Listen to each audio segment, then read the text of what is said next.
So watch out for the pace as a whole up top for that Virginia Tech team. Hokies 4-6-3 overall, 0-4-1 in ACC play. But as we've talked about, they have been right there in some matches, have just hit a tough skid here, especially over the last month as we are underway. Stanford in the black and Cardinal. Hokies in that gray and maroon look, as it'll be Stanford controlling here for the moment. Just the second all-time meeting between these two programs. Again, Stanford still new to the ACC scene, just year two, so still cycling their way through a lot of the opponents in league play as we'll get our first corner moments into this one. And no surprise about that. The Stanford team's going to come out on the front foot. This is Wen putting it inside. Redirect, good chance right in front. Hargrove tries to control, loose ball, still a scrum. Second effort there from Stanford. They'll stay on the attack, and immediately the Hokies are under fire here. Long try there, bouncing ball, tricky hop, and Hargrove just diving to recover. In the opening minute, right away, Stanford attacking. Back post wide open. You can't have that off of a set piece. And then Hargrove surrounded by multiple Stanford attacking players. We mentioned she's going to have to come up big. Double save right off the bat within the first minute. Stanford, meanwhile, they'll look back at that last little sequence there and think they should probably be up 1-0 there to have a ball. They tried to settle on that far post off the corner. Yeah, Charlotte Kohler's going to want that one back. It's hard when something comes in the back post is wide open. It was a difficult hop for her. And as the Stanford Cardinal do, they'll just settle it down and they'll go back again. I'm sure they'll get the opportunity again. Stanford coming off the win over Syracuse 4-0. They struck immediately in that one, trying to do the same thing here. It'll stick with Stanford here on the throw-in. That's the Cardinal moving left to right on your screen. The Hokies now recover. See if they can generate some offense. This has been the challenge for so many of Stanford's opponents. They keep the offensive pressure up. They don't let teams get comfortable in their own offense. Long blast here. Nobody home there for Stanford, and the Hokies take back control for the moment. Yeah, Greg, you mentioned the Cardinal don't let the other team get comfortable in their own offense. Well, they don't let them get comfortable on the ball, period, the end. It was a tough game for the Hokies against University of Virginia, and playing these two teams back-to-back, Virginia and then Stanford. It's tough because of what you just said. Both of those teams like to control the ball, and it's a tough game when you're on defense the whole time, and you're usually just trying to get a goal and nick a goal off of a counterattack. It can be done. Is it a fun way to play? Absolutely not. Is it exhausting? Yes. So for Virginia Tech, the key here is if you can get the ball, see if you can find that outlet, spread out, find your offensive shape as fast as you possibly can. And that's the way you're going to stay in this game. Some contact there. It comes back to Virginia Tech now as they try to break out. Something developing here for the Hokies. Pushing ahead now, and then a good contest from Stanford. Nice job there by the Cardinal and Sammy Smith to try to come over and close out as we take a look at the Cardinal keeper. This is Caroline Burkle, the freshman from St. Louis, and first true freshman to start in goal since back in 2013, Jane Campbell, and she's been up to the task so far, Sarah. She certainly has 6 clean sheets, 10 saves. It helps to have the high power offense in front of her as well, but she's been huge, playing well beyond her years. Corner here for the Hokies. This will be Hannah Patchen, standout freshman for Virginia Tech. Blast that one far post, good look, and it's all Burkle up high for the gather. Strong from Burkle right there off of the line, coming out. You like to see that from the first play and the first touch of your freshman goalkeeper in a big game like this. But a good attack there for Virginia Tech. You saw they were able to find that outlet. They were able to get numbers forward to support that outlet. And keep an eye on Peyton May on that left wing. She's going to be running that wing up and down. They're going to be looking to find her. And if you break this game into little chunks of time, if you're the Hokies, you have to be happy you weathered that initial burst in the opening 60 seconds from Stanford, didn't allow a goal, and then got a corner on your end to try to develop some sort of attack. Absolutely. I mean, emotionally, that feels great. You can see right here, they're able to stop, set up their attack. Those kind of giveaways right there, something you're going to want to mitigate, but it falls their way right now. Trying to string something together once again. They've had these moments throughout the season where they've just been snake bit over the course of a minute or two. A couple of errors here and there have changed the complete complexion of some of their matches, and that's why we say, are better than what their record indicates. Now Stanford pushing it up the far side. Good contest there from the Hokies. That was Ellie Robertson coming over. Part of a large contingent of freshmen on this Virginia Tech team. 12 newcomers overall. Last year, a second ever Elite Eight appearance for the Hokies, and you mentioned the young roster. Here's a look now. Stanford putting something together here. They'll try and spread things out. Here's Kohler now, turns that corner right in front, batted around, and Hargrove is there for the gather. Well, speaking of a young roster, that all created by Wen, the freshman playing in the center midfield for the Stanford Cardinal. As we get a look here, she finds Kohler. Kohler doing a good job, just cut it back, and that ball cannot go across the face of the goal if you're Virginia Tech.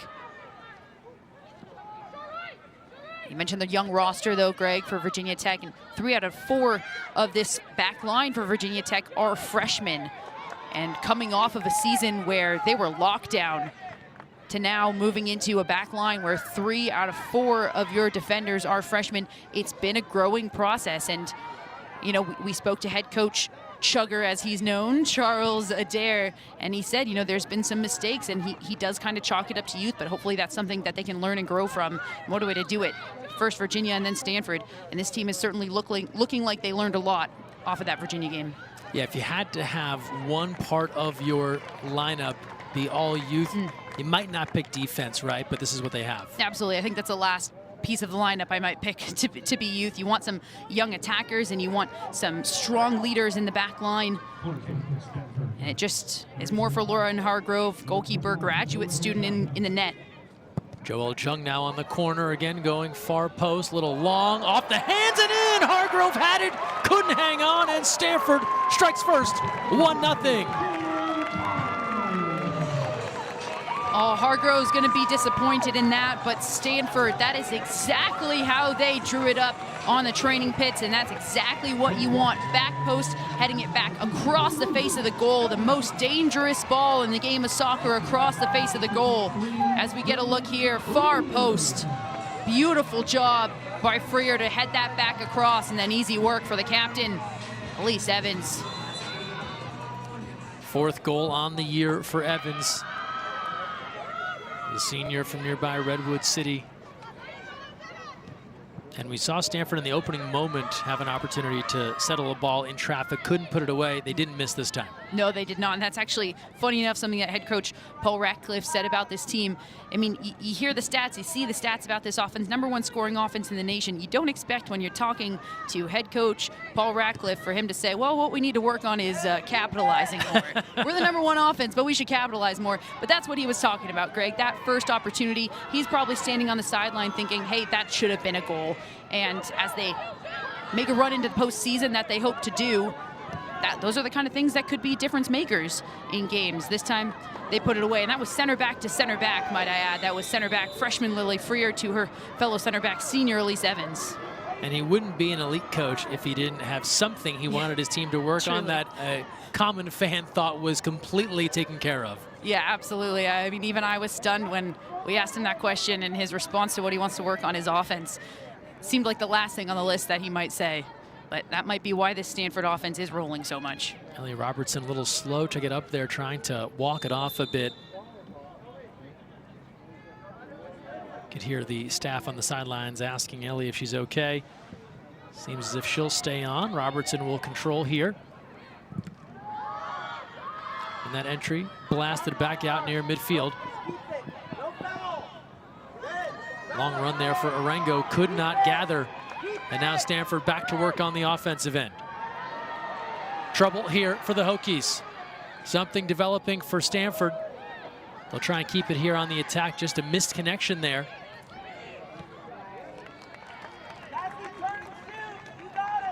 And so it'll come on back to Burkle, and the Cardinal can regroup.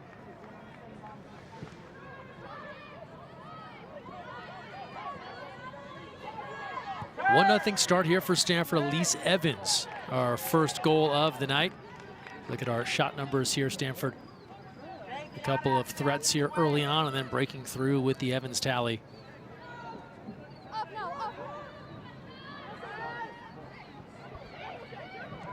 There's a look at Stanford head coach Paul Ratcliffe. 23 seasons now, leading Stanford.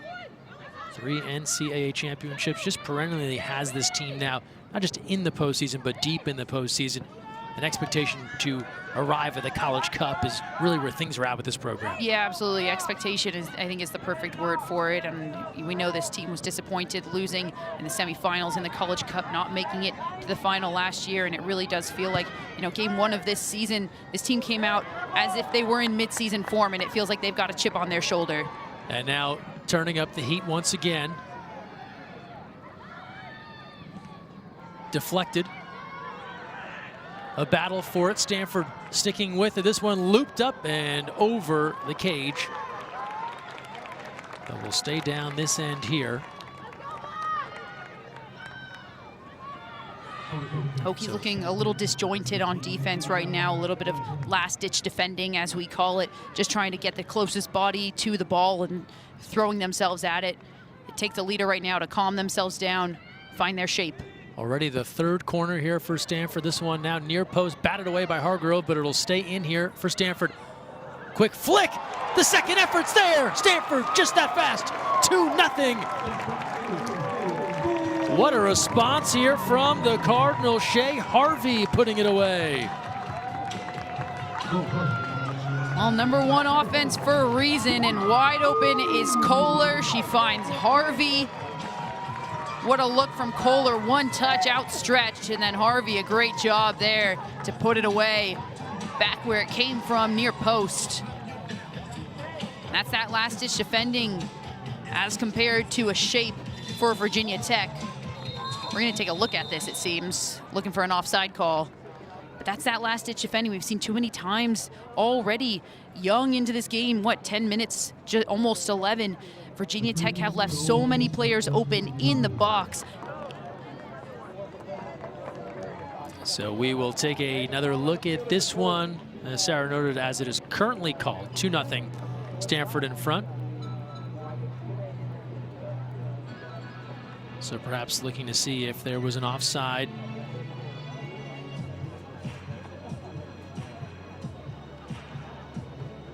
Get a great look here from our crew at the communication here from the officials to the game staff on the review. No matter what, this is a nice moment for Virginia Tech to regroup as we're going to get a look at this. All right, Sarah, put on your orange polo with a black stripe down the side. And oh, man. What do you see here? Well, right now we have to eliminate Elise Evans because she didn't affect the play. So I'm assuming that even though Elise Evans is offside there, she did not affect the play. Now, they could rule that she did because she blocked this defender here potentially. So if the rule is offside, it's going to be on Elise Evans. Charlotte Kohler, who's on the ball right now, is not offside. Shae Harvey, who scored the goal, is not offside. So if it's going to be an offside call, it's going to be on Elise Evans and saying that she did actually impact this play because she bodied up that defender. Wonderful, cogent explanation by you. Let's see if the referee decides to go that route or feels that that was not the case. Yeah, you know, there's a reason I'm not a referee. There's many reasons I'm not a referee, so we'll see here if I actually got it right. He's going to address the coaches first, it seems, and then we'll get the call. We have a good goal. #2 in an offside position is not impacting play.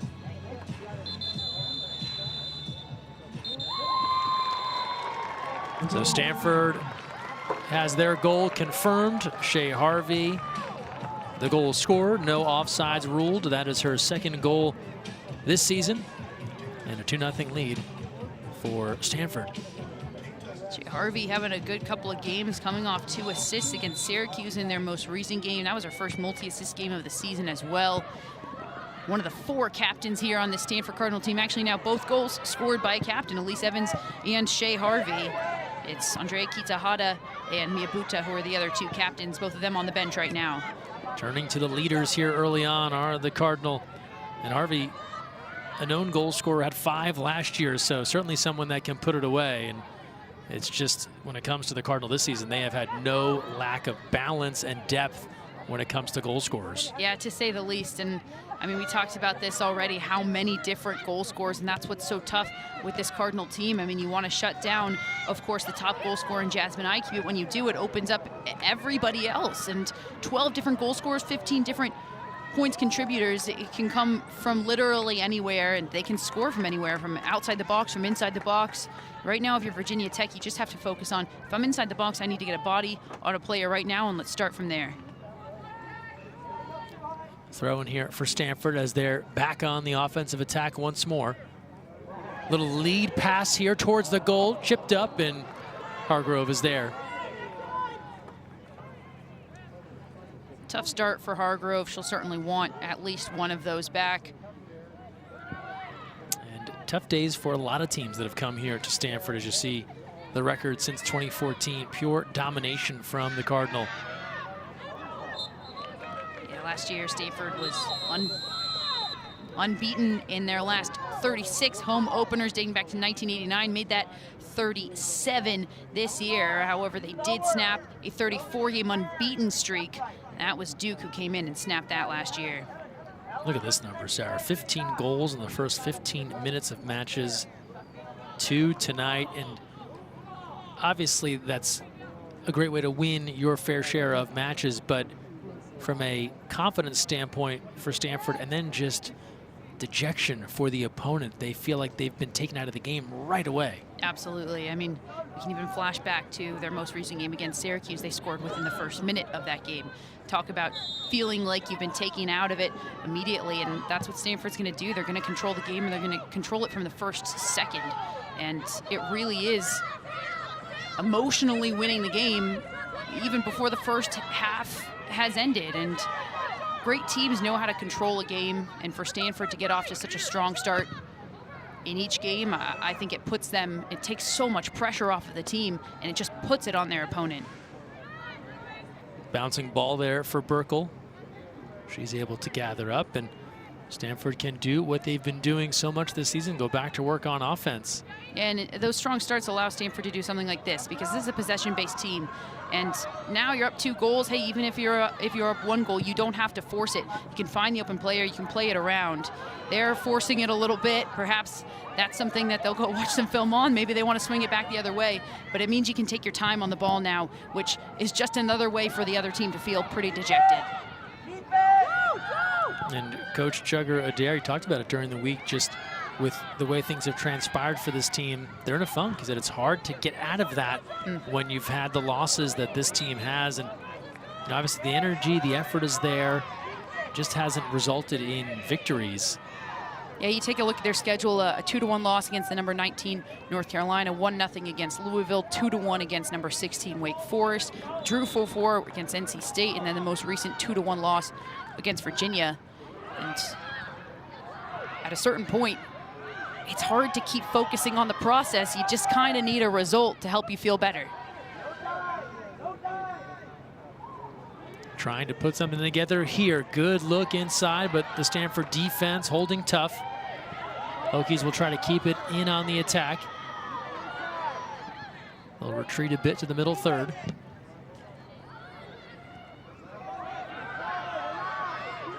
And again, this is the challenge for Virginia Tech. They want to be aggressive offensively, but they've got to keep an eye on their own end because Stanford can attack so quickly. Absolutely.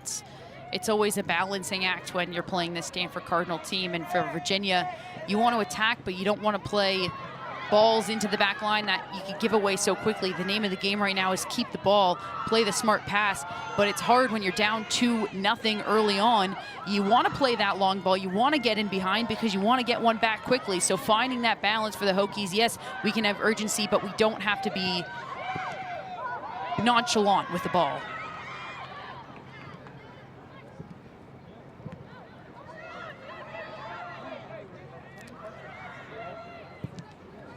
Coming up on the 30-minute mark here, first half.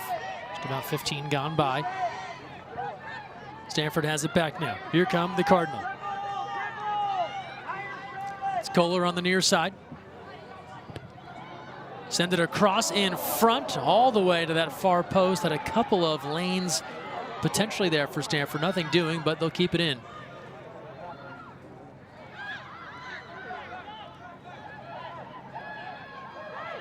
Now they'll pull it back out and look to reset things. A little contact there on the far side. And they'll say possession to Virginia Tech. And there's a look at Charles Chugger Adair in his 14th season. 9 times he's brought the Hokies to the NCAA tourney. And was a strong player. Talking to these coaches during the week, they played against each other. Chugger at University of San Diego, Paul Ratcliffe at UCLA, a couple of SoCal programs, often crossed paths. This is the Hokies now. Bouncing ball inside on Burkle. All over it. Said they've remained friends after their playing days, and even though they haven't been in the same conference, have just crossed paths at tournaments and other things and have stayed in touch. I think the best part was learning from Chugger about Paul Ratcliffe's previous, what did he call it, a surfer flow, surfer hair. He said that's all gone now. he had the long hair back in the day. He said at University of San Diego, if you made the NCAAs, invariably you had to play UCLA at some point. The Bruins were the team to go through, and so had some fond memories of some of those matches over the years.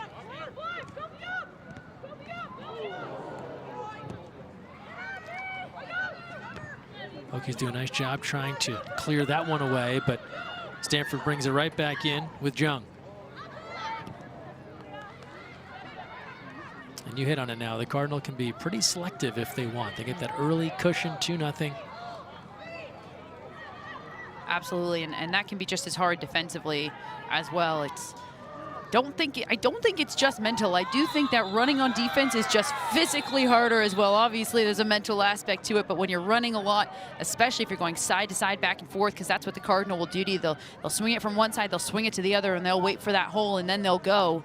And that's exhausting defensively, and it's hard to stay in your shape. Right now, Virginia Tech seems to have made that adjustment. This defensive shape is looking a lot stronger. They're doing a better job keeping the Cardinal on one side, not allowing that switch. This is Kylie Marshall now, a junior. Virginia Tech still looking for their first shot here, trying to manufacture some offense.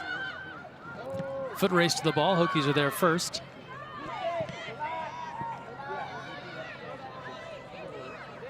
Stanford will control once more.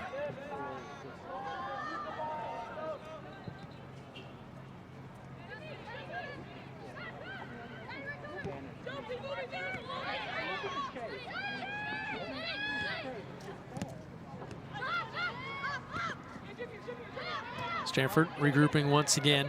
Talked about Virginia Tech, their run last year. Stanford, of course, back to the College Cup last season. Only team in the country to reach the College Cup the last 2 seasons.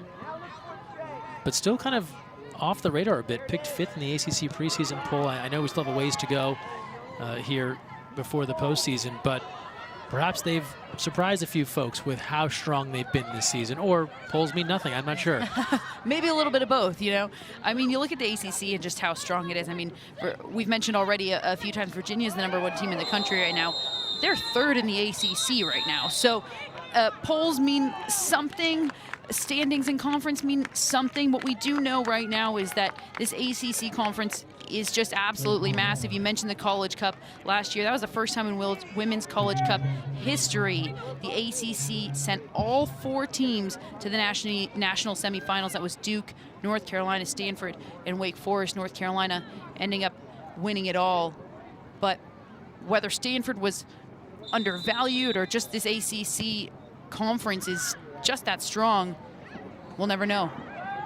But just a wild stat there to have all 4 teams from the same league in the College Cup, as you see a foul there against Virginia Tech moments ago. Stanford back to work here, trying to turn that corner. And now Cardinal surging once again. Into the corner there, a little contact once more. Oh, that was great work right there. That's Sammy Smith, the right back, getting all the way down the line. Told you about Paul Ratcliffe. Check out this photo from the archives. As Chugger told us about his hair, there it is. That's a great look. That's some nice flow, yeah. Described perfectly, I would say.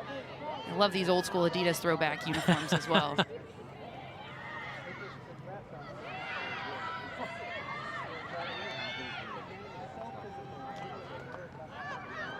2-0 Cardinal. Harvey and Evans, your goal scorers. So we're working our way through the first half here. Here's Freer. Pressured. Trying to work through a double team there. Yeah, that's a great job by the freshman. Lily Freer, having played center back for the majority of this season alongside Elise Evans, and then tonight Sophie Murdoch, who's been coming back slowly from injury, getting the start at center back. Lily Freer has been on the left side, actually. She and Sammy Smith just switched sides, so she'll stay out here on the right, but freshman's been just outstanding. Started and played every single game, and obviously very versatile as well. Jung now moving it ahead. Aikey controlling for the moment, now pushes it out wide. Good footwork there, the lefty blast, and high and away. Jung settled that one and let fly. What a great individual effort there from Jung, just finding the space herself, gets her head up, tries to pick out that top corner, just inches away, really. Not that far off, you're exactly right. And you mentioned it earlier, credit the Hokies here. They have settled down defensively a bit. You don't get the feeling Stanford is able to do everything they want to do the way we saw in the opening moments. Absolutely, yeah, they found their shape defensively. They've stopped the Cardinal from being able to switch the ball as easily. If you see them right now, they're more compact. That's what you want defensively. Before this, their back line was completely spread out side to side, and it's so easy to find holes when your back line is spread out. So get compact. The difficulty with that is once you're compact, you win the ball, it's hard to then get into your offensive formation, which should be more spread out. But the Hokies doing a good job here, staying more compact, staying central, and forcing the Cardinal into one side.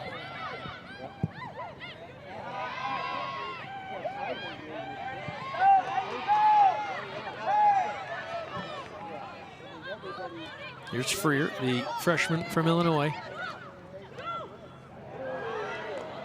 Jung sends it outside. They put it back inside. Great look, and just chipped up high and away.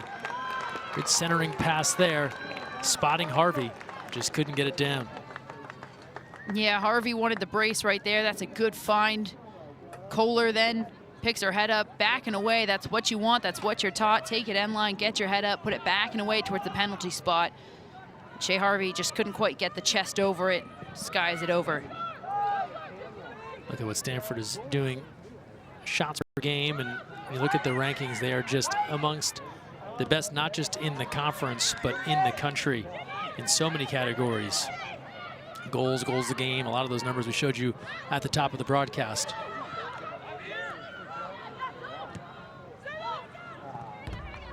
And when you get on a run like that, how contagious is the confidence on offense for a program?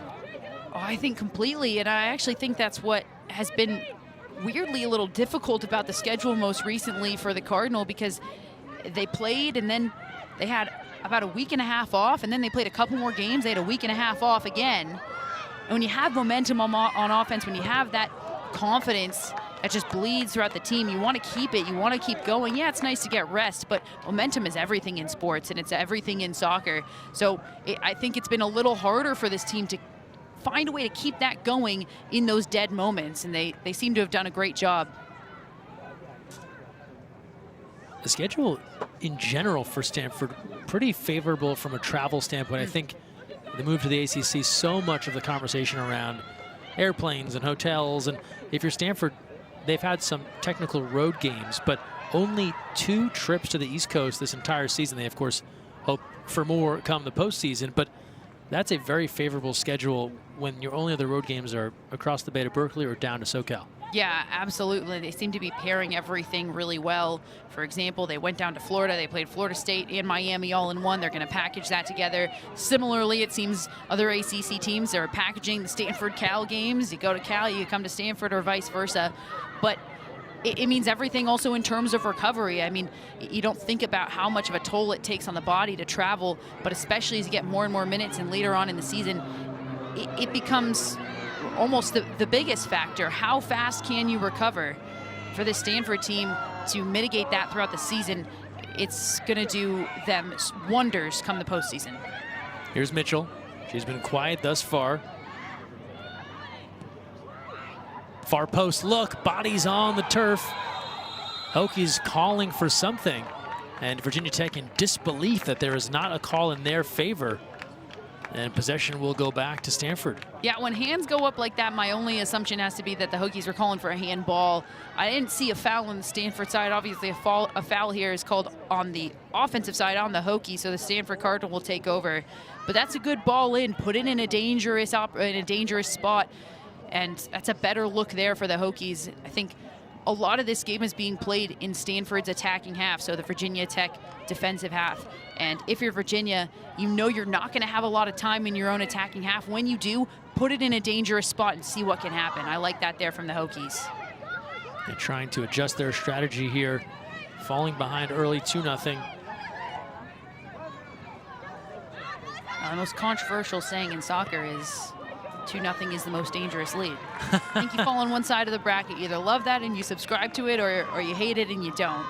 But a false sense of security, is that that's exactly it. Yeah, you feel like you're up by a ton of goals, but as we already talked about, momentum is so important and it's really everything. And you know, the opposing team gets one goal and then suddenly momentum carries them through a second one and we're locked at 2.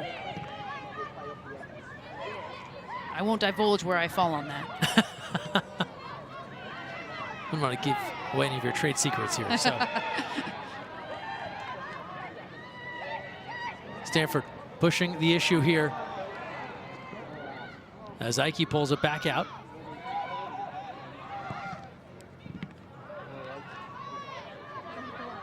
That one parried away by the Hokies, but Stanford controls once more. Less than 20 minutes remaining here in this first half. And we'll come back to Freer. She's been on the ball quite a bit here. Kind of controlling things from this near side for the Stanford attack.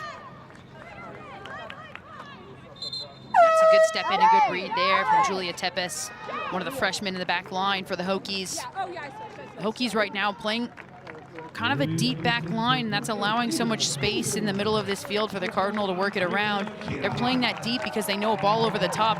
Stanford has the speed to beat them, but it's kind of a double-edged sword because if you step back, Stanford's going to have that time to play through the middle, and if you step up, maybe they can play it in over the top.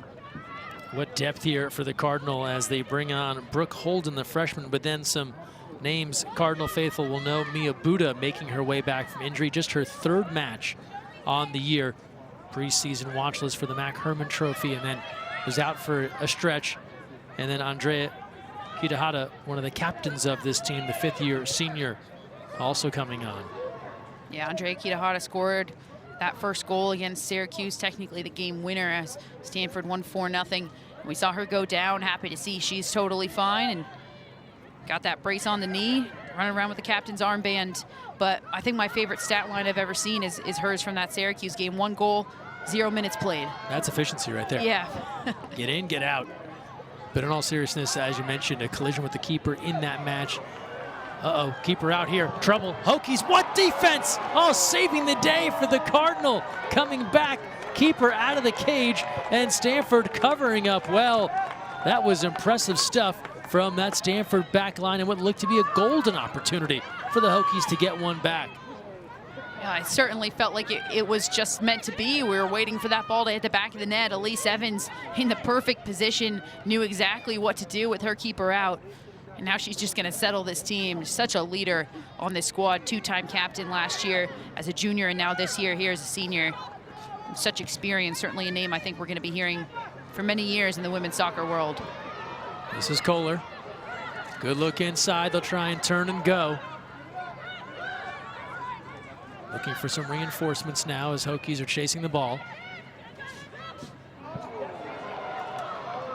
Offside's the call. Let's go back on the other end here, Sarah. Caroline Burkle out of the cage for a moment, and this leaves the door ajar, and Elise Evans saving the day. Yeah, it's absolutely incredible. Elise Evans, you see her get back in position so quickly, gets to that touch line and then comes back out. I mean, it's all mental, and Elise Evans is such a high soccer IQ for her to be able to do that and position herself so perfectly. Definitely a freshman mistake there from Caroline Burkle in goal, one that she'll correct, but that's the benefit for Stanford of having somebody like Elise Evans in front of a freshman. And it's kind of the opposite. If you look on the Virginia Tech side, you have a lot of experience in the net, but not a lot in front of her. You know that Caroline Burkle had to be thrilled to turn around and see Elise Evans back there. To say the least. And I'm glad you brought up that point, because you see that play and you think, okay, good aggressive goalkeeping, bad luck, or maybe a mistake. It sounds like a learning moment for the keeper. Absolutely will be a learning moment for Caroline Burkle, finding herself just in no man's land. She has to make a move and decide to try to backpedal or come out. I think with keepers, usually the answer is, how we're out, let's just go be aggressive. But it was that initial positioning to find herself in no man's land that led to that. Under 15 to play here. First half, we'll see a change for the Hokies. And Stanford will go to their bench as well. So you see Kendall D'Amelio, senior from Ashburn, Virginia, come on, as Taylor Price will go out. Talk more about Taylor Price as the evening goes on. And then Jaden Thomas is on for Stanford, giving Jung a breather. Thomas, the sophomore from Dallas, Texas. Oh, close call there. And Hargrove able to gather. A beautiful save by Hargrove right there. Great work from Kohler to get down the line, pick out Kitahara, who's so good at finding that space and separating from her defenders. But at the end of the day, Lauren Hargrove, great positioning, great read on that ball, and great hands. So 3 saves now for Hargrove. She's been busy. Here's Evans. Off the shoulder, in front to Holden. Oh, there's that speed we talk about, the Hokies stepping up, playing a bit of a high line, and what's Elise Evans going to do? She's going to figure that out. She's going to play it in over the top, and Holden just takes that off at the shoulder, as you said. If that ball's just a little higher for her to run onto it, Stanford's in behind. Deflected there as Holden tries to get that going towards the goal.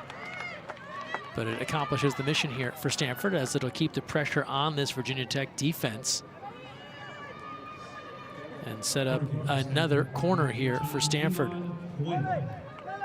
Freshman Elon Wen's been taking these corners from both sides for the Cardinal. A little hesitation there for Wen, now ready.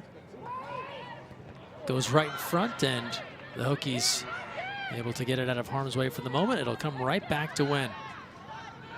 Wen, good little move there, steps through and then floats far post. Header, bouncing ball, Hargrove with the discard. A couple of critical stops here from the grad student. Well, almost not fair for Hargrove, because that's going to be called offside. She's not going to get credit for that save, but she certainly should.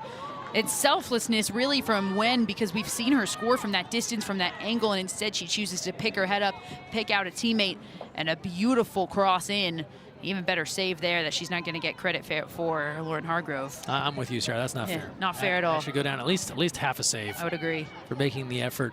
She doesn't know it's offsides when she's making that play. That's right. You get a half sack in American football, exactly. You should get a half save in this football.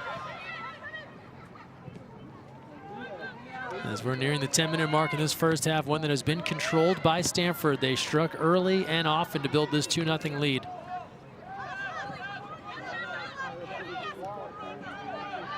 Hokies had an opportunity. Elise Evans able to come up with a big stop.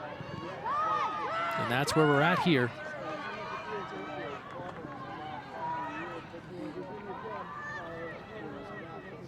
Stanford in the midst of a homestand here. As we mentioned, Virginia Tech out on the West Coast. They'll play Cal next time out to close out their trip to California. They play the Bears on Sunday.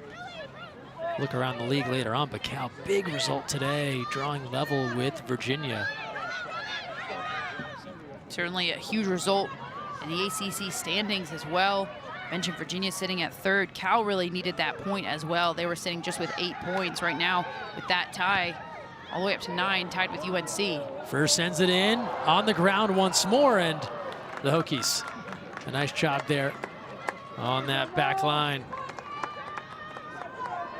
So look at Paul Ratcliffe, and we mentioned the balanced attack, the way that they have really spread the love on offense, and you're seeing it here again tonight with shots, everyone getting in the mix.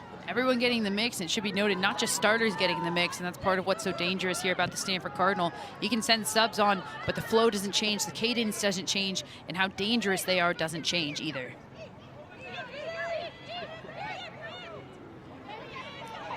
Evans will work it back. Lise Evans, just recently named to the Herman Trophy midseason watch list. The big honor in college soccer. As we are under 10 minutes to go in this first half.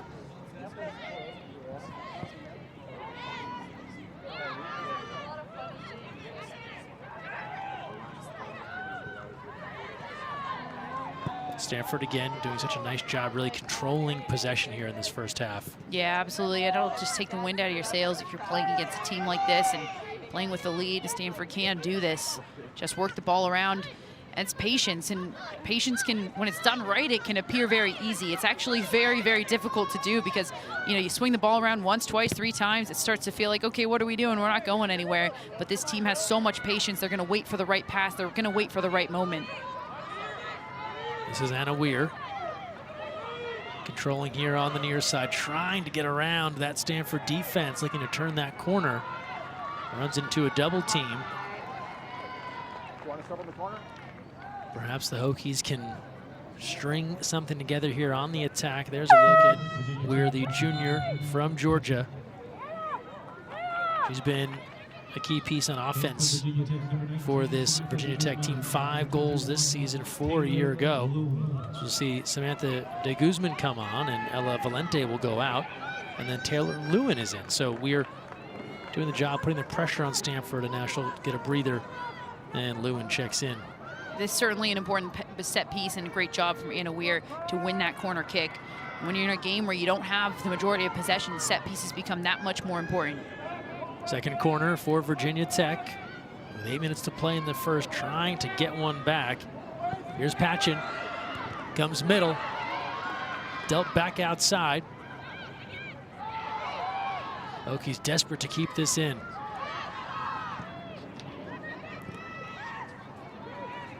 And Burkle will gather that one up.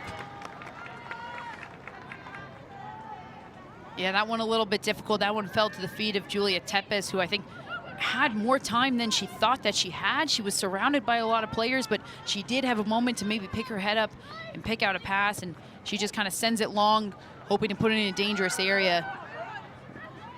We talk about the youth on this team and just getting more experience. And these are moments that'll come for some of these athletes, right? They'll realize they have that extra half a second or a second to try to make a better play. Long sprint here. All the way down to the far corner. And so Virginia Tech here, no goals to speak of yet, but starting to put a little momentum together when it comes to building an offensive attack. Yeah, absolutely, and they're utilizing that speed on the wings, and that was a short break over there. Peyton May's gonna jog in, but you mentioned they're starting to get something going. It's from that speed on the outside, trying to attack the Stanford Cardinal left and right back with the speed that Virginia Tech has on the wings, playing in like a 4-2-3-1. So in that 3, those wings, they have to get wide and utilize that speed. Corner again as Arango goes out. Peyton May is on. Deflection there. Bodies everywhere. Burkle out, and again covers it up. Tries to settle things down here as we near the 6-minute mark. You mentioned Peyton May coming on, 77 minutes in the loss at Virginia, so a lot of usage last time out. Gets the call here late in this first half. Yeah, the one change in the lineup was Taylor Price starting in place of Peyton May. That's the one change from the lineup against Virginia. Price, an inspiring story. Talk about her at the break, but has worked her way back from injuries.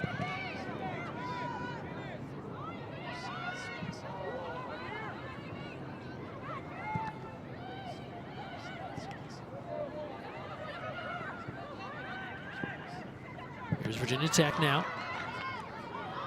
They'll play it back.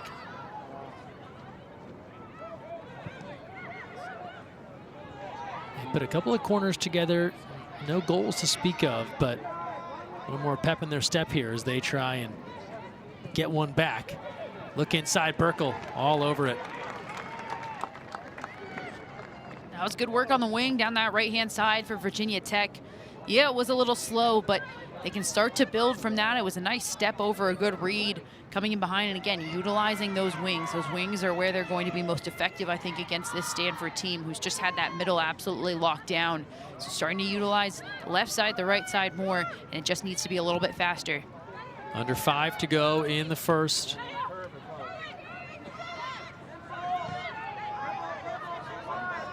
Kohler pushes it out wide.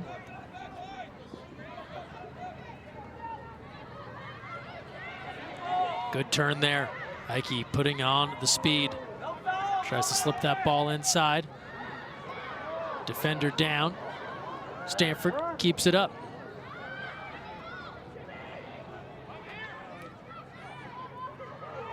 And then quickly Hargrove over before Wynn. Whether Wynn could get involved. Better still from Virginia Tech. It's a little chaotic, but nothing as threatening as we saw from Stanford in those early minutes when they put those two away.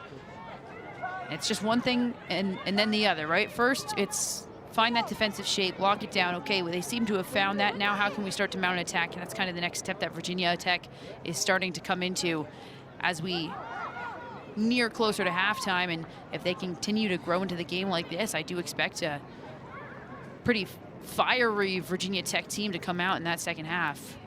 At this point, to state the obvious, Hokies hoping keep this to 2. We weather that early charge from Stanford. Can we just get into the break here, down 2-0? Maybe we get one more good look at the goal and then try and take our chances battling back against the Stanford team in the second half. Yeah, absolutely. It's first things first, right? We can't go down. Obviously, we'd like to get one back right before half, but main priority right now is to not make this margin any larger. That one sky high. Stanford trying to settle under it. Crafty move there, but then just off target on the next delivery try. And now Virginia Tech can't quite regain possession. That's good work there from Sophie Murdoch, playing in that left center back role. Good step in, splitting those two defenders. There's Wen. Little burst here now on the far side. Pushing it out to the corner, looking far post and off target. Long run here for Stanford. They'll be able to keep it in, courtesy of Freer. Deflected out with 2:18 to go in this first half. Throw in coming for the Cardinal. And that one just got away. The pace certainly does seem to have slowed, maybe even on both sides.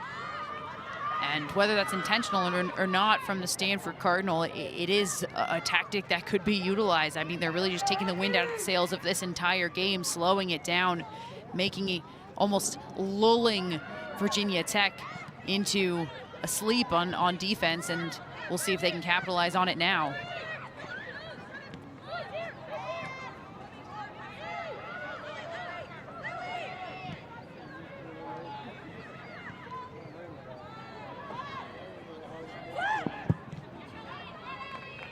Deflected there, and now it's back to Evans.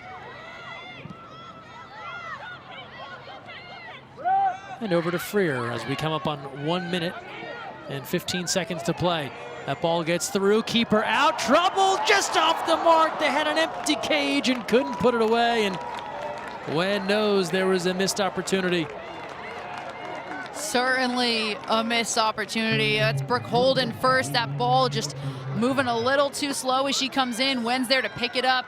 And that's a tough angle. Wen really just has to shift her hips all the way around. She can't get them around to find that near post. But that's a tough one as you're running away from net to try to get that back on frame. As we're well under a minute now in this first half. Contact there as Wen hits the turf. Yeah, happy to see everybody's okay. That looked like it was almost a head-to-head. But Wen popped right back up and is ready to take the free kick. Seems to be okay. 22 seconds and counting. Headed there by the Hokies. Can Stanford get one more look here as we come up on about 10 seconds left?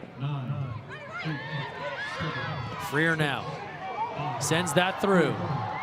Opportunity, and Hargrove, she's been tested throughout this first half, covers up one more time as Sophie Murdoch made a late push, and that is all for the opening half here at Kagan. Stanford, a couple of goals in the early moments.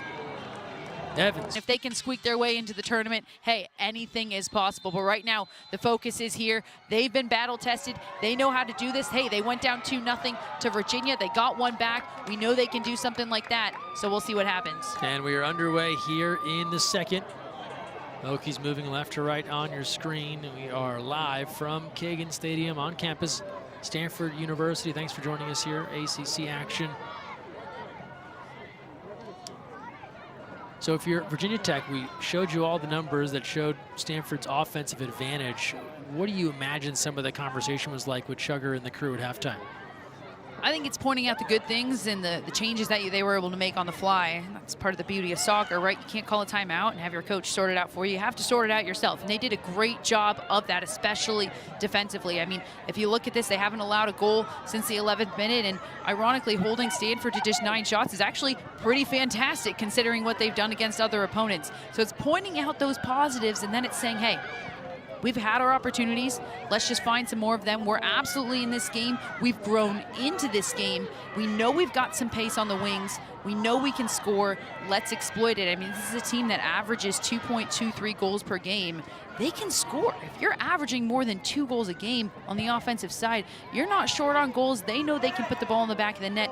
So it's now shifting the focus really from defense to offense. Okay, how can we get on the front foot? We're on the back foot right now. How can we get out here and get aggressive? We're not going to win this game by not being aggressive. So right now the name of the game for the Hokies is to stay aggressive. And you referenced that Stanford offense. They average 27 shots a game. So that's what they're typically doing.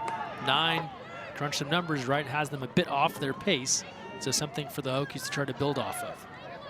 And right there, that ball over the top from Stanford is a bit of an indicator that the Hokies are playing a higher line. And I like that. If you're going to sit deeper, you're inviting pressure. And if you need to come out on the front foot, play your higher line, understand that your goalkeeper, Lauren Hargrove, has your back. She's going to come off of her line when needed and really push the pace the other direction. Klinger now. They move it around. Here's Smith. Smith trying to work past the defense. Klinger now. Klinger will set this to the far post.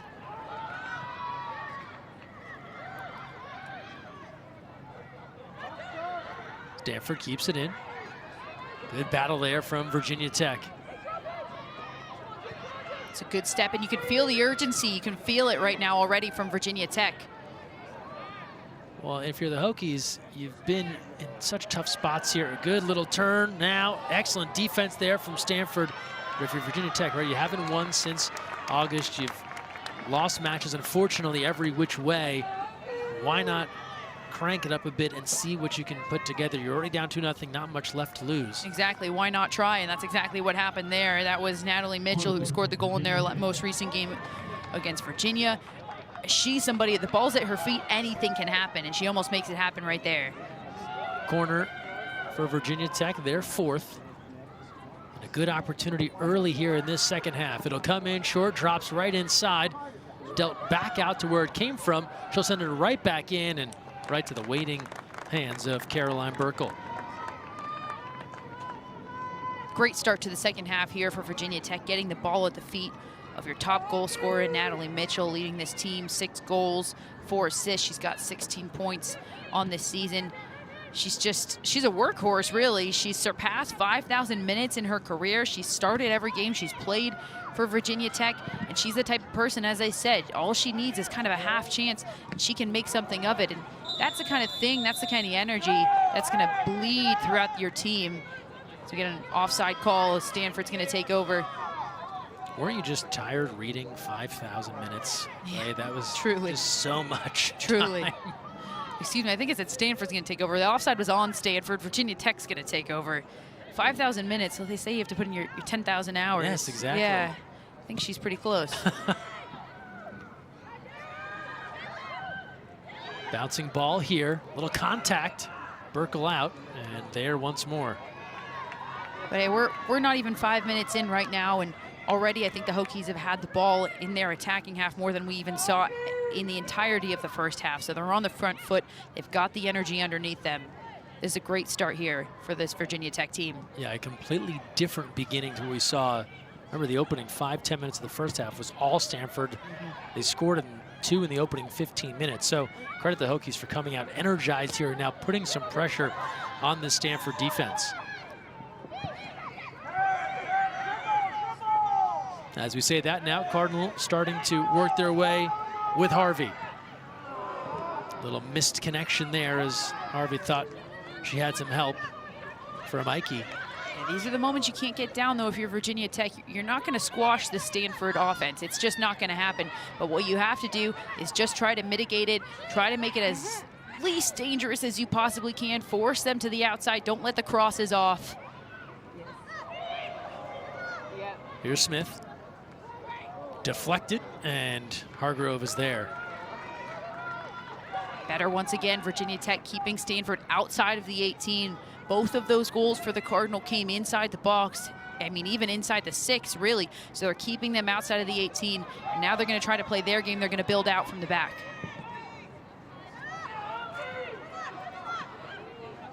Swinging near side, here's Robertson. Freshman from Berkeley Heights, New Jersey.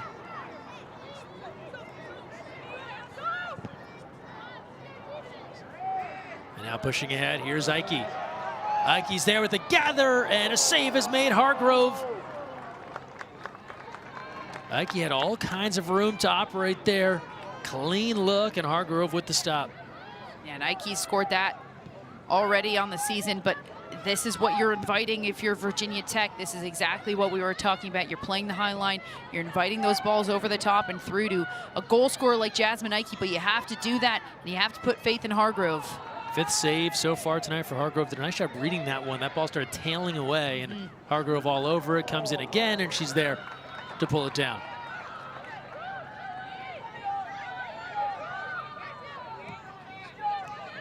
So you mentioned Hokies getting a bit more aggressive here. They'll take some risks if it means they can try and generate some offense.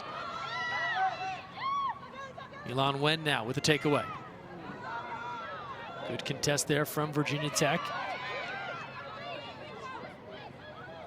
Yeah, you have to walk the line, though. You can't let this game get too open. You want to open it up on offense. You want to play that high line, but sometimes when that happens, your defense can get pulled apart a little bit. You have to stay tight across that back 4, give them the wings, lock down the middle. As soon as your defensive line starts to get pulled apart and open, that's when you're really in trouble.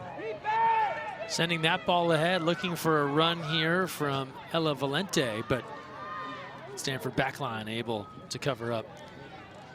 Sammy Smith, who just logs a ton of miles going back and forth. You see her all over the pitch, end to end. Certainly the way these outside backs, left back and right back for the Cardinal, get up and down, they're basically playing in that winger role on offense. Oh, Aikey, good idea to try and swing that across. Looking for Klinger, but just out of play.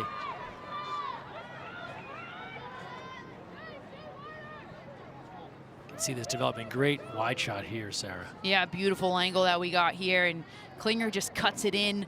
She kind of pulled it back and gone far post. She might have been there for it, but a great idea. And that's just 1v1 on both sides. That's Aikey going 1v1 on the outside on the wing and trying to find Klinger, who's just trying to beat her defender. Moving ahead now, Mitchell. Mitchell has a little space to operate. Hokies now looking to stretch things out. They'll push to this near corner. A 1v1 opportunity. Defender down. Stanford does a nice job recovering. Now they'll try it again. And the deflection is there. So nice job there by the Hokies. Don't get exactly what they want, but they keep the attack intact. And they'll get a throw and try. Yeah, that was Ella Valente. She's playing a big role this year and played a big role last year out in that wide space in the midfield. Settled here, looking for a little space, and Stanford just not allowing it. You see the black jerseys all just bunched up nowhere for the Hokies to go. Long run here. Aikey turns on the jets, trying to track that ball down, hoping that Hargrove might make a mistake. Yeah, not a bad idea, and good composure there from Hargrove. This game's starting to get a lot more open on both sides. Robertson now sends that one in, but Evans is there. Burkle, she's had to be active, but no saves just yet. Hasn't faced a true shot on goal that she's had to knock down. Yeah, Stanford's had the ball so much that back line's been able to play pretty high. So in playing the high line, Burkle's been getting some of those little balls that kind of squeak through, but nothing all that challenging. You see the Hokies here, they have a few pieces of the puzzle come together and then it falls apart, but you like their energy and intensity here to start this second half. Yeah, and they just need the patience. They need to know this is a good start, and they'll build off of it. And this team's displayed, they're a young team, we've talked about that, but they've displayed so much confidence and so much growth just throughout this game. We know that they can grow in a game. We know that they can adjust for errors, and they're just going to continue to do so here.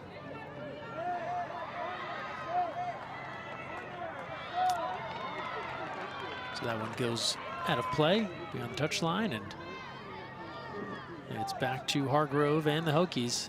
Looks like some changes coming here for Virginia Tech.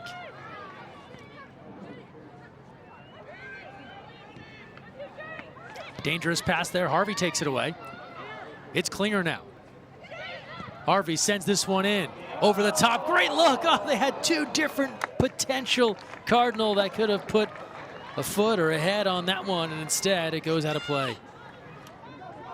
A corner kick as well as we get another look here. That's Harvey putting it in. It's Aikey running onto it along with Kohler. Kohler getting that head down, trying to put her forehead on the ball. Maybe if she just run through it, but that ball's moving quickly. You can see why she went for that. Corner for Stanford. Good clear there from Virginia Tech. Get that one out of harm's way for the moment. As we near the 30-minute mark here in this second half.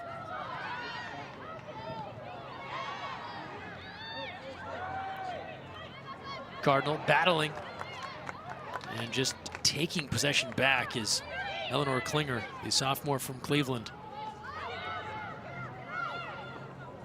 Klinger, all ACC freshman pick. She was the top-ranked recruit before reclassifying.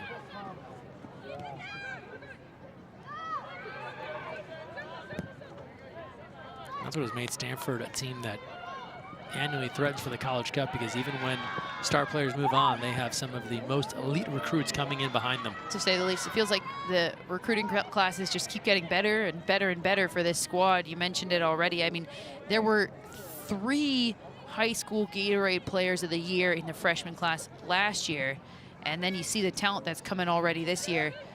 It's not just that, it's Paul Ratcliffe giving them the time and space to develop as well into the game. Some of them are ready to play right off the bat, like Eleanor Klinger, who you just mentioned. She came in, she made an impact right away, and some of them need a little more space and time to grow, but either way, they've been able and afforded the space to grow. Oh, Aikey, problem developing, put it home for Jazzy.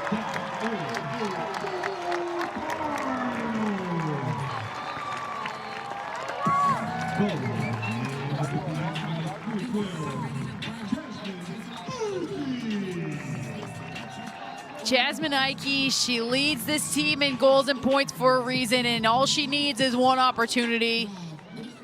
What a ball from Klinger. Aikey opens up her hips, finds that far post. She makes this look easy. One-on-one with the goalkeeper like that, not easy.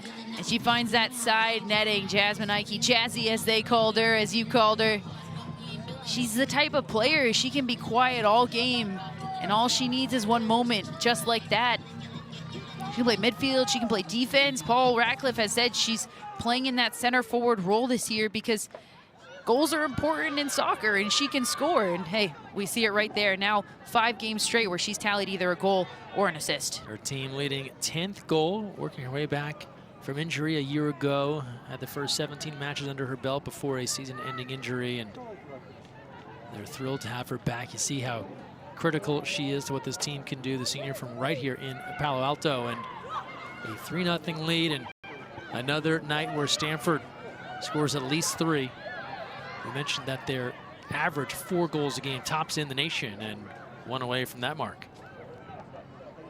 I mean, absolutely wild. Jasmine Aikey, the list just goes on and on for her. Really, there's only 2 games this season where she hasn't recorded a point, so that's a goal or an assist. She's got 2 braces. She's now scored in 3 straight games, recorded a point in 5 straight games, and yeah, this team, I mean, when you put up an average of 4 goals a game on offense, it's hard to lose that way. Let's just put it that way. And more importantly, in the context of this game, I would say that feels like the biggest momentum swing that we've seen so far. 1 goal feels doable. 2 goals feels hard, but more doable. 3 goals feels almost next to impossible against the Stanford Cardinal team. And that's not to say it's done, certainly not. But in terms of momentum, in terms of energy, especially with this Virginia Tech team that came out so strong to start the second half, this is a big shift. Meanwhile, Kitahara back, Freer back. Stanford keeping the bodies fresh. And you're exactly right, especially when you know what Stanford has accomplished throughout the season. If you're one of their opponents, there's a slight feeling of here we go again, right? This is just what Stanford does. They get up 3-0. Their offense continues to roll. They've had this penchant for winning games handedly, especially over the last few. You look back at some of their recent results, right? The 4-0 win over Syracuse and almost 4-0 here again. This is what happens. You take your eye off the ball for a minute to look at a score, and they almost put another one away. It truly does feel like that's what happens with this team. Look at Aikey getting the spin. Look at the spin she puts on that ball. Laces all the way through. A big save there in goal. My goodness, Aikey almost had a brace.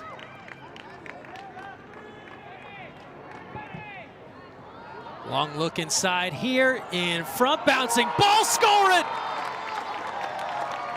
Harvey, there's her brace.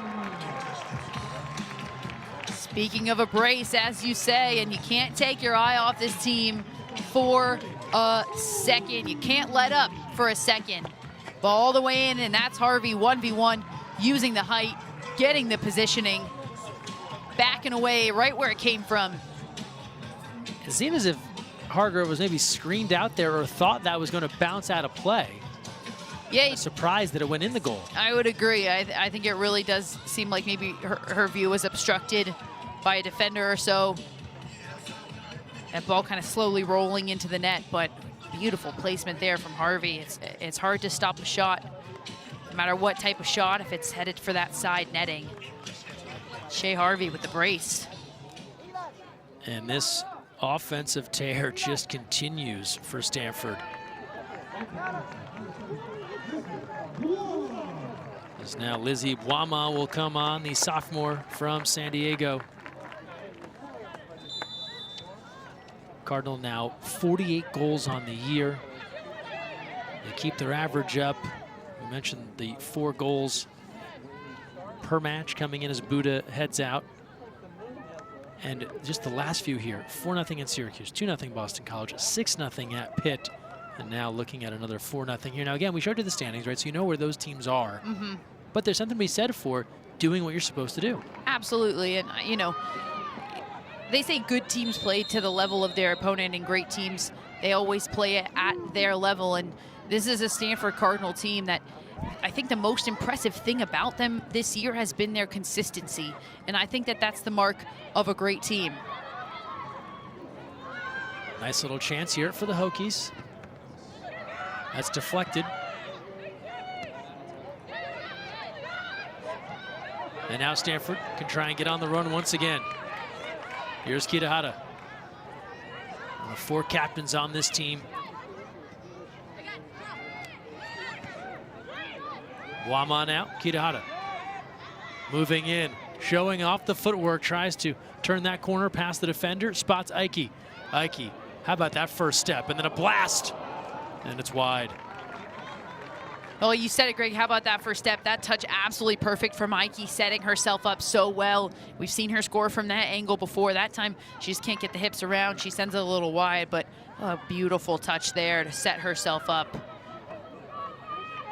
Just hit the turbo button there and accelerates past her defense.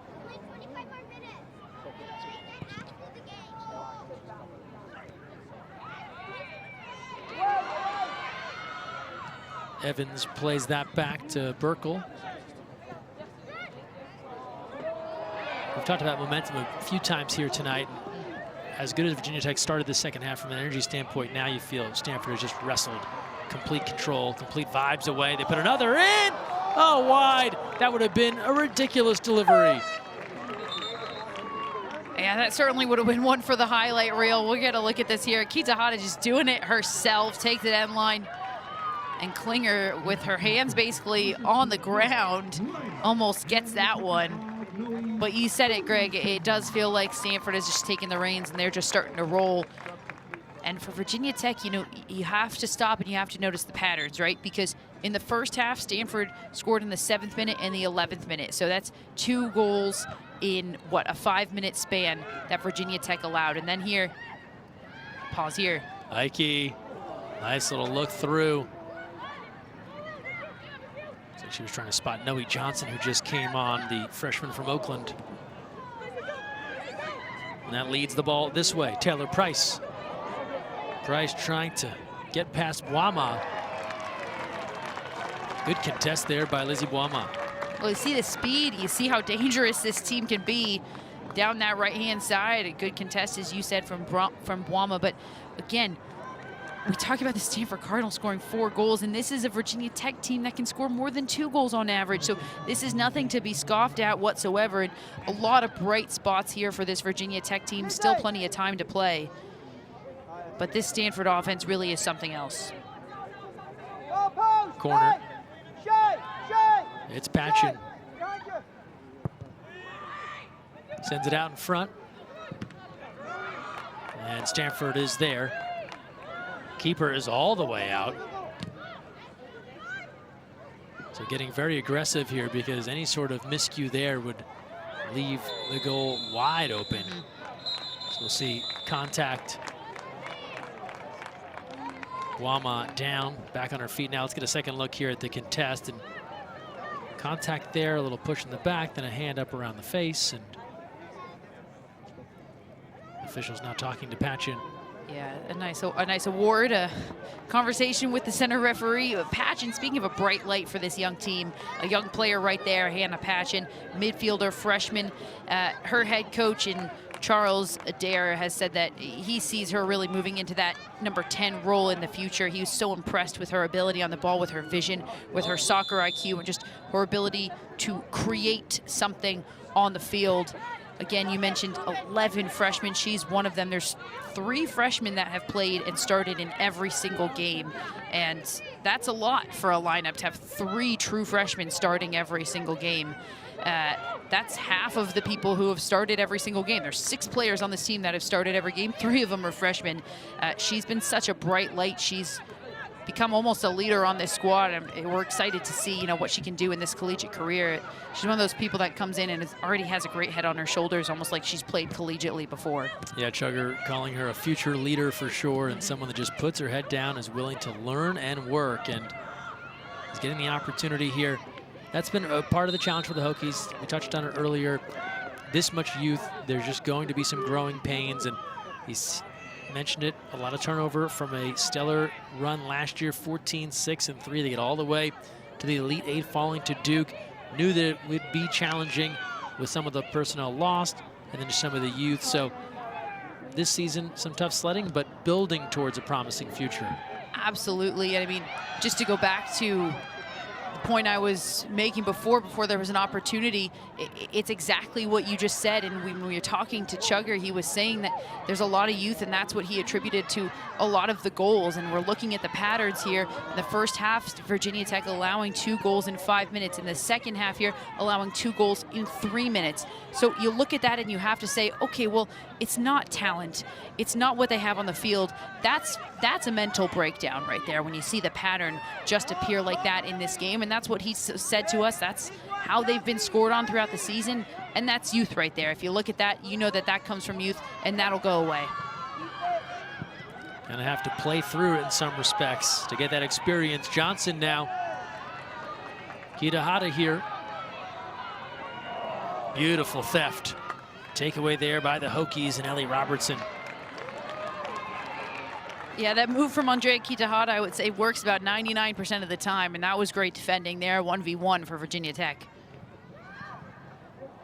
Just trying to get it away from this Stanford offense.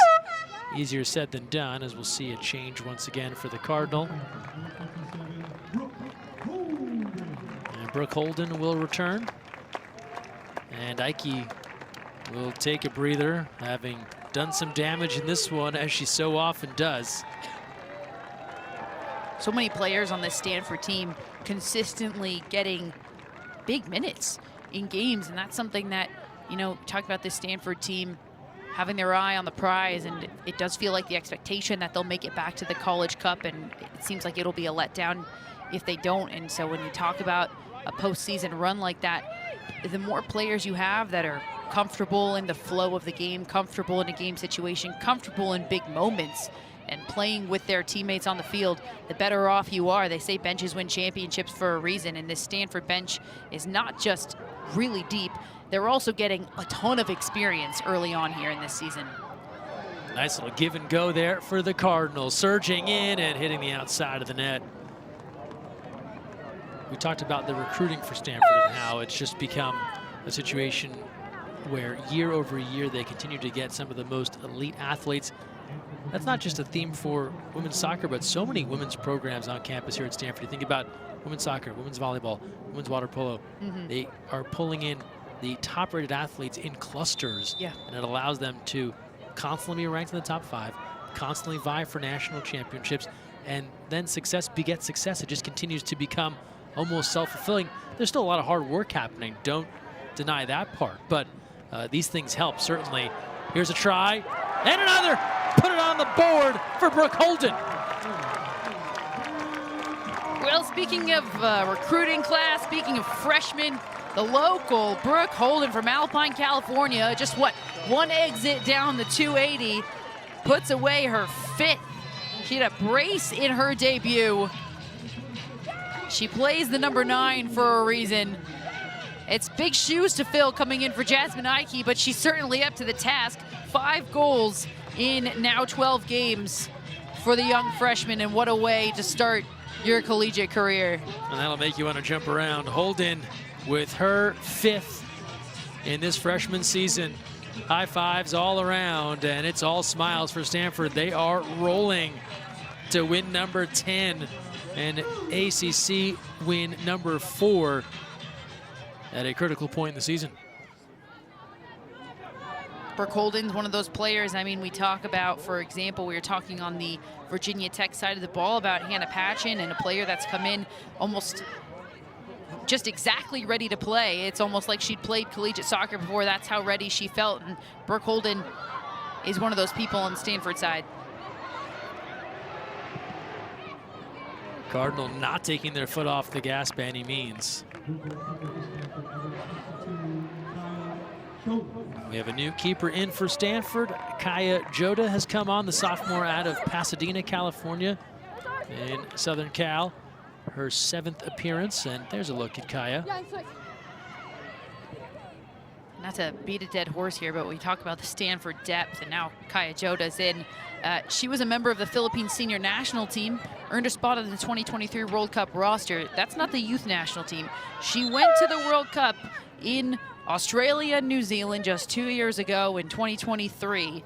Oh, and by the way, she's a sophomore, so 2 years ago, let's see, she wasn't even in college yet, and she went to the World Cup as a member of the Philippine national team. That'd be a big moment for the Philippines, their first World Cup appearance. She gets to be a part of it. What a way to develop as well. As Taylor Lewin returns, but you almost have to laugh, right? You played in the World Cup, heads up, you're gonna have a tough time getting on the field here. At Stanford, we have a lot of good people. But a promising future for sure, and what a great experience for her on the international stage, and now getting a chance here as the takeaway is there from Thomas. Thomas now cuts it back, gives off to Johnson. She'll try and settle and spread things out to the far corner. And not this time for Stanford. We talk about success begets success. I think that's what's so exciting about this Virginia Tech team. They had that incredible run last year into the Elite Eight, and when you have a run like that, that's going to turn some heads in terms of recruitment. They get a big freshman class, 11 players coming in. There's a lot of talent there that's just going to continue to grow. They'll grow into this program as well, and then more success and more recruits are coming. I think it's only up and up for this Virginia Tech program. Speaking of some of those younger players, a couple of sophomores coming on. Lauren Carpenter out of Warrenton, Virginia, and then Ashley Vizek out of Leesburg. Just her third match for Vizek, and working her way into the lineup here with some opportunities. Highly touted freshman, part of the preseason best freshman team from top drawer, and getting a chance here now as the Hokies go to work. Can they try and get one on the board? That's a nice piece of footwork there, but again, the Cardinal defense ready. Yeah, these windows just so small. You can see it looked like de Guzman was going to have an opening there to take that shot on the left foot. It just closed down so quickly at the top of the box. Battle here again. Deflection, and Jota will control. As we are under 20 minutes to play here, under 18 now in this second half. All Stanford in this one. Again, they set the tone early. A couple of scores in the opening 15 minutes for the top-ranked offense in the country, and then they've added here in this second half.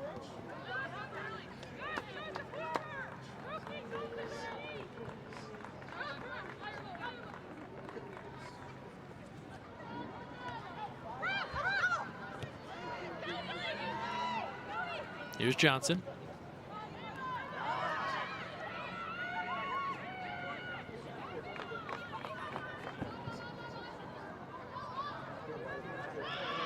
And it'll come back to the Hokies.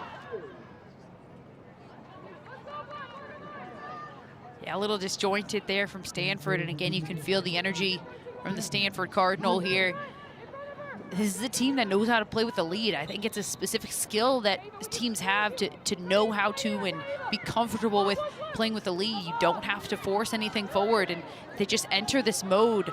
They entered it in the first half, and they just seem to have kind of checked into that gear right now where they know they're comfortable, they know they're in the lead.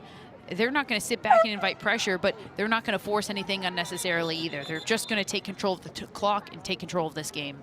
Gabby Sioka, a sophomore from Chapel Hill, checks in. And then for Stanford, a redshirt junior from Redwood City, Freya Speaker-Coder has come on. Yeah, you don't see Elise Evans check out of a game many times, and we just see her check out right there. I think we've seen many moments where everybody comes off the field except for Elise Evans, so a big moment even just to see Elise Evans check out. And Freya Speaker-Coder, a player who can play in the center back role. She can play in that holding defensive mid role, that number 6, if you will. This time in this season, she's getting some minutes extensively here in that backup center back role, now making her 8th appearance. Elise Evans asking for directions to the bench. She's not sure where do you go when you're not playing? I'm not familiar.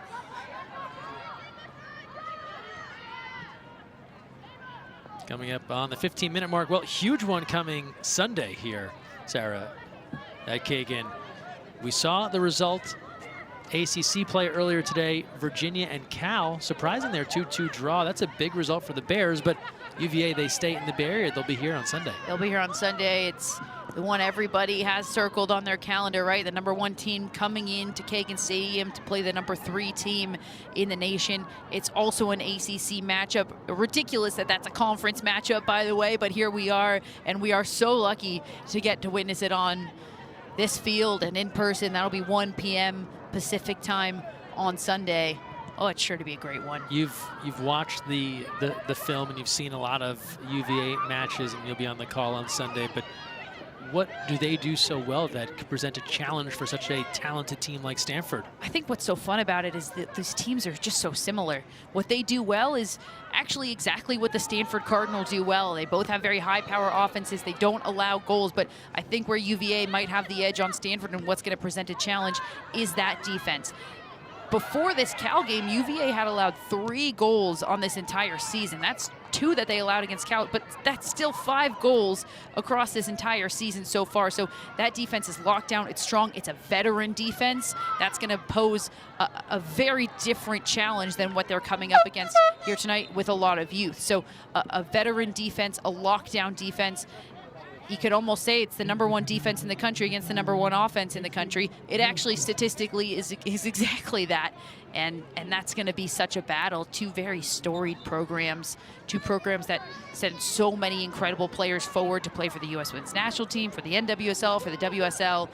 It doesn't really get much better than that when you have the history behind it and you have the current players also going at it. It's going to be a great one. Should be a fantastic scene here on Sunday. Great crowd on hand. Again, available right here on ACC Network Extra as the Cardinal attacking once more. And it's back to Holden again. Thought she might try to find an angle. Instead, she'll dish outside. This one going far post. And the Cardinal couldn't get a good read on that one as it rolls out of play. That's good coverage there on the back post for Virginia Tech, but Stanford doing a good job to win the corner kick. And again, the attack does not let up. Up 5-0. Cardinal aren't letting up. Looks like Miabuta's night might be done. Erica Grillione, the junior, coming on. 9th match she's played in this season, so a chance for Paul Ratcliffe to get a lot of the bench into this one. We saw Jotas come on in goal, and then a lot of other reserves getting an opportunity. And again, a team that's coming off a nice little break. They're going to get a chance here to not have all of their key personnel play the entire match. We know there's big ones coming on Sunday, so that's big for Stanford as well as Hargrove gathers up to stay fresh. Again, they want to really have a deep run all the way to that College Cup final.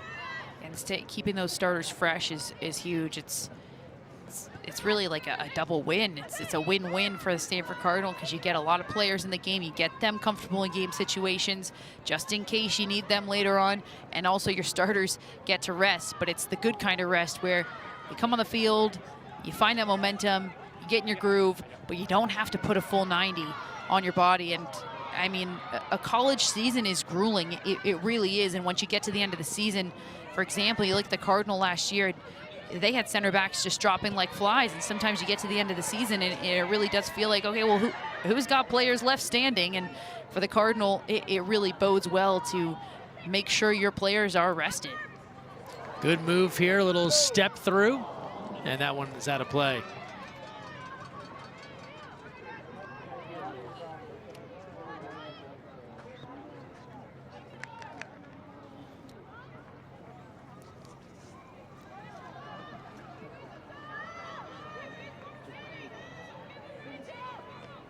So that one sails high and away, but again, the damage done in this one for Stanford.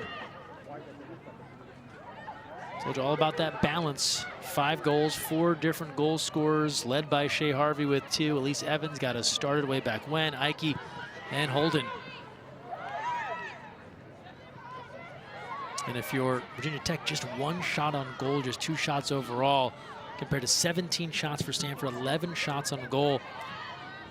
They couldn't get their offense in a groove, and this is kind of that chicken or the egg debate, right? Was their offense stifled because Stanford's offense was so busy being on offense, or was it Stanford's defense making life so difficult for the Hokies? It is a chicken or the egg, but I would choose the former. I would say it's hard to have offense when you don't have the ball, and for Virginia Tech, you know, you didn't have a lot of the ball. Take a look at this slate for Sunday. We told you all about the big one here. Virginia and Stanford, 1 against 3. Live on the ACC Network Extra. But no shortage of good battles here coming up on the weekend on the ESPN family of networks. Oh yeah, I mean, obviously you should be tuning into that Virginia-Stanford game, but just above that, you saw Duke, North Carolina. That's going to be a fun one.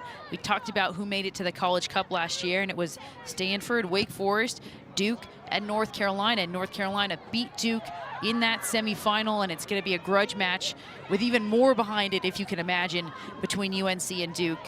As if those two schools need anything else to add to their rivalry across any sport, any activity.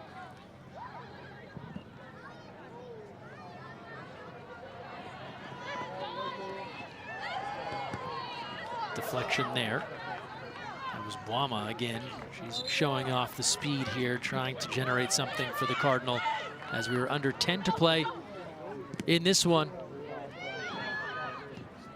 Boama, part of the freshman class last year. Now plenty of sophomores in that class around the field, and Boama's one that came in and really had an immediate impact, both as a sub and as a starter, and you just saw what she's so good at. When the ball is at her feet, she's able to pick her head up, find that space, and put the defense on their back foot, attack them with the ball at her feet, which is a rare quality. There's Ava Harrison, freshman from San Diego, who's come on. You mentioned Boama started every match in Stanford's College Cup run last year, part of the Team USA pipeline with the U19 squad. We mentioned also at the top, no Ali Montoya. They hope to have her back, but if it works out for Ali, it'll be later on down the road. So Stanford looking to make a deep run into the postseason as a yellow card given to Jugger. Obviously a frustrating evening for Coach Adair. We talked about his personnel, and he highlighted a couple of their key players out as well. So they're battling through injuries. They have a youth movement, there's no doubt, but then also just unlucky to have two players go down with ACL injuries in the same game earlier in the season against Campbell, just minutes apart. You look at that and say, why us in some respects, right? Just not fair. Talking about Eliana Salama and then Letizia Rossi, 9 and 10, right together there on the roster as well, and a senior and a freshman, but high hopes for both, and both out for the year. And then you add in Sarah Rosenbaum, who had a hip surgery as well. Yeah. The junior, and those are people that you're now down in addition to having all the new personnel. Yeah, and specifically you mentioned Sarah Rosenbaum, transfer from Wisconsin. She was so big for this Virginia Tech team in their Elite 8 run last year, so a leader as well in that junior being out. And then on top of all of those three players, this team's been dealing with 4 players getting concussions here and there, being out on concussion protocol, coming back into the fold, and that's hard enough to deal with players being in and out, and you just don't have that true starting 11, because in soccer what you want is you want to cement that starting 11, and you want them as comfortable as possible with each other. And with those injuries, and then players coming in and out of the fold with those concussions, they've really gotten the short end of the stick for sure, injury-wise this year. And credit to Coach Adair, talking to him during the week. No excuses made, just kind of this is what we're dealing with. It's not the reason why we've lost or that we're not performing well. Certainly that contributes to it, right? But not putting it on that, and instead just trying to get better with the healthy group that he has. Jota will get there first. And Stanford can try and work forward here again. In no hurry. They are content to take some time off the clock here with the 5-goal cushion. Yeah, very casual on the ball there. Jota almost scaring me. We'll get some more subs here. Actually, a goalkeeper change on the other side, it seems. Looks like Savannah Sabo will come on, the junior from coming Georgia out of the IMG Academy. So Lauren Hargrove's night is done. 6 saves for the graduate student goalkeeper out of Richmond. And again, we talked about it at the top, right? How do you slow down a Stanford team?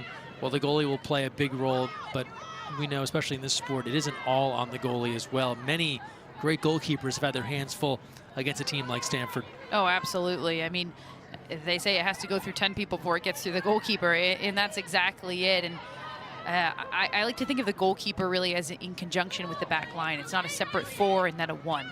They all work together, and a back line and a goalkeeper that work well together. Think of it as such. If he gets scored on, it's on everybody. It's not just on the goalkeeper who it went past. And I think that's really how it's been.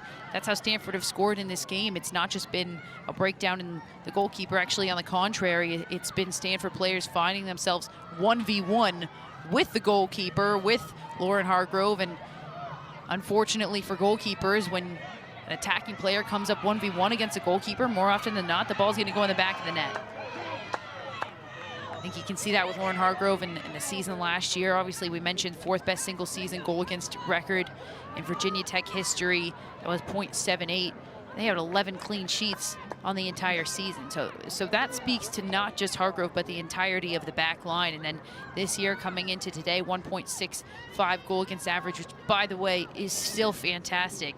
But this is just a team that the back line, they're not as organized as they were last year. They're leaking a little more goals through, and it's a lot more work for Hargrove to pick up.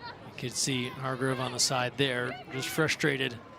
A tough night here at Stanford, down 5-0 now, coming up on the 5-minute mark.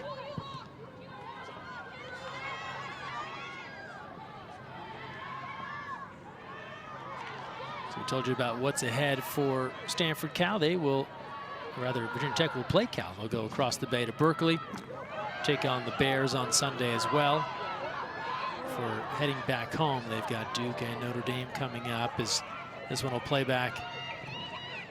And the Hokies will look to regroup once again. Yeah, that'll be a nice way to close out the slate. This their last road trip of the year. You mentioned they'll go to Cal, and then they're home for 3 games, Duke, Notre Dame, and Miami. And for a team that's been on the road against some really tough teams, that's going to be a really great way to close out this season in a really positive note. Or close out this regular season, exactly, we'll say. Exactly. Coming up on the 4-minute mark now.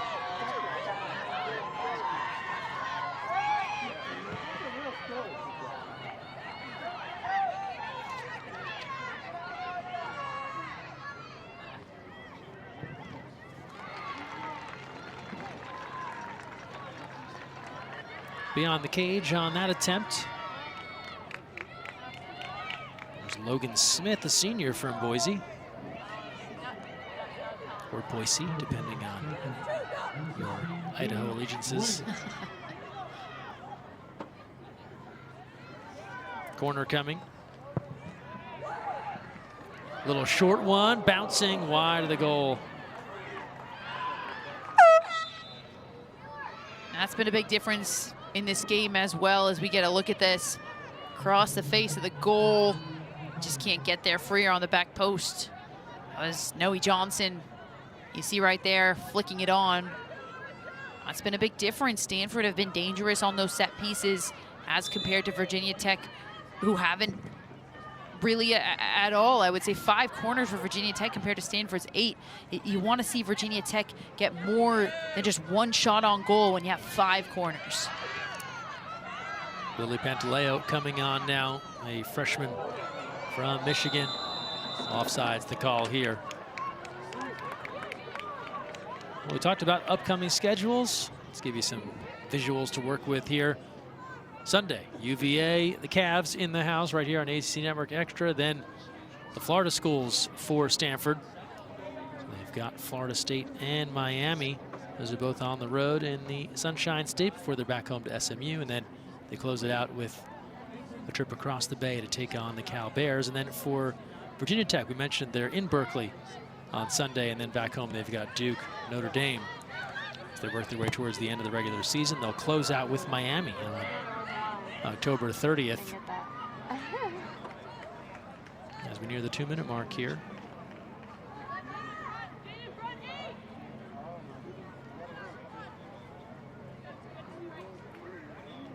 We talk about all the positives for this Virginia Tech team, but really a team that has such a high ceiling. You see how they were playing the #1 team in the country, losing by just 1 goal. We've seen moments of brilliance from this team. We know they can score. It's just a matter of putting some last pieces together. A very young team that I expect will just continue to climb in these next few years. Meanwhile, you can't help but think about the way Stanford can start fast. There are so many offensive numbers that you can pour over when it comes to the way the Cardinal are playing right now. But these hot starts, this policy they've almost instituted of scoring in the opening 5 minutes, right? We're talking now about 7 goals in the first 10 minutes. That sets such a tone. So we see this one sails wide as we're under a minute to go. And of all the things, being able to deliver offense early, that really sends a message and has allowed them to build some continuity that is really tough for the opposition. To say the least, I'd almost say it sets more than a tone. It changes the game. How you play when you're up or when you're down 1-0, it completely shifts as compared to if it's remaining a 0-0 game. If you're playing Stanford and it's 0-0, you're going to play one way. If you go down 1-0, you're going to play a completely different way. It has to shift how you're going to play because now you're playing from behind. So it doesn't just change the tone, which it certainly does. It sets a tone, and a great one if you're the Cardinal, but it'll inevitably shift how their opponent has to play.